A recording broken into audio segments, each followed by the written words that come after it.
দুইটা ইম্পর্টেন্ট বিষয় নিয়ে আমাদের কথা বলার আছে। প্রথম বিষয়টা হচ্ছে, আমরা ইতিমধ্যে খবর পেয়েছি যে বাংলাদেশে প্রায় পনেরোটি ব্রিজে যে টোল দেওয়ার যে ব্যবস্থাটি, এইটি বন্ধ করে দেওয়া হয়েছে স্টুডেন্টদের কথা বলে।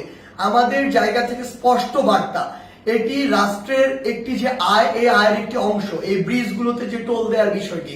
সো কেউ স্টুডেন্টদের কথা বলে হোক, বৈষম্য বিরোধী ছাত্র আন্দোলনের কথা বলে হোক, এই নামের অপব্যবহার করে কেউ বাংলাদেশের কোথাও ভুলে এই কাজ করবেন না।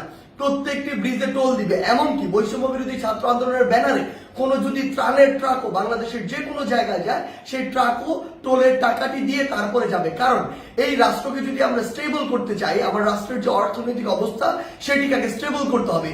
কিন্তু ক্ষমতার অপব্যবহার করার যে নোংরা সংস্কৃতি ছিল এত বছর ধরে, এখন আপনি যদি সামান্য কিছু একটি অস্থিতিশীল অবস্থা দেখে আবার সে ক্ষমতার অপব্যবহার করেন এবং আপনার কথা মতো কোনো একটি জায়গায় ব্রিজে টোল দেওয়া বন্ধ করে দেন, কিংবা কোনো একটি স্টিকার দেখে পার হয়ে যান, এটিকে আমরা কোনোদিনও সমর্থন করি না।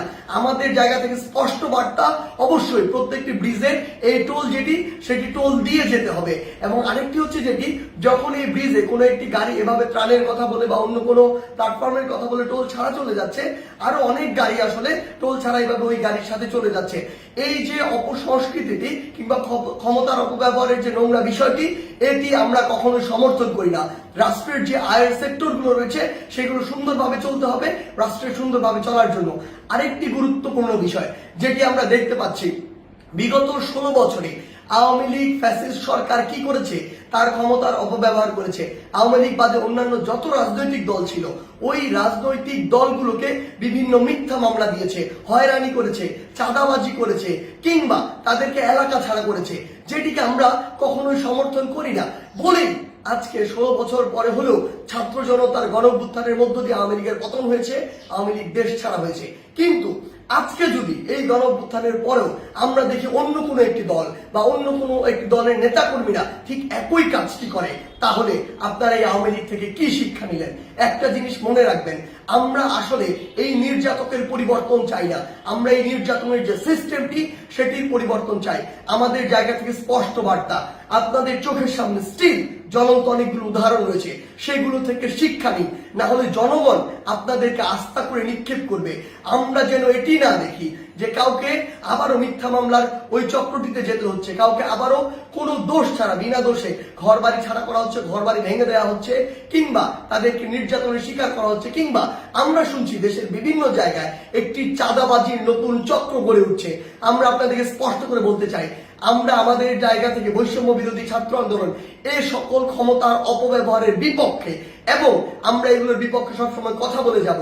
আপনাদের সহ আপনাদের যারা স্টেক হোল্ডার রয়েছে, যারা আপনাদেরকে এগুলো করার জন্য আসলে উৎসাহ দেয়, কিংবা আপনাদের ওই সমর্থক গোষ্ঠী যারা চুপ করে থাকে, তাদেরকে বলছি, জনগণ যদি একবার এই সকল সেন্টিমেন্টের বিরুদ্ধে দাঁড়িয়ে যায়, তাহলে আপনাদের অস্তিত্ব সংকটে পড়বে।